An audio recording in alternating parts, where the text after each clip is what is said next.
ka yi babban mafarkin da kake son cimmawa, ta yadda har sai girmansa ya kai ga razana masu ƙarami, haka zalika tsukakken tunani sun fara kiran ka mahaukaci, suna yi maka habaici.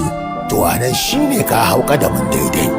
Duk wani ci gaban alajabi a duniyar nan sai da aka kai ga haka kan a cimma shi a wasu shekaru can baya da yawa.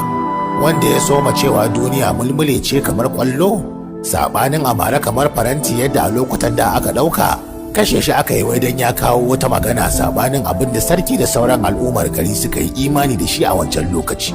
Ai zairetu ba sa taɓa daina binka a guje, kuma a fusacen muddin kana a mutum ɗinka har sai sun ga sun cije ka kai ma ka rikide ka zama su. Sannan kun tafi tare neman wani wanda yake a mutum bai zama irin ku kai da su ba. Kusan haka yawancin al'umma take ko a da kuma har a yanzu.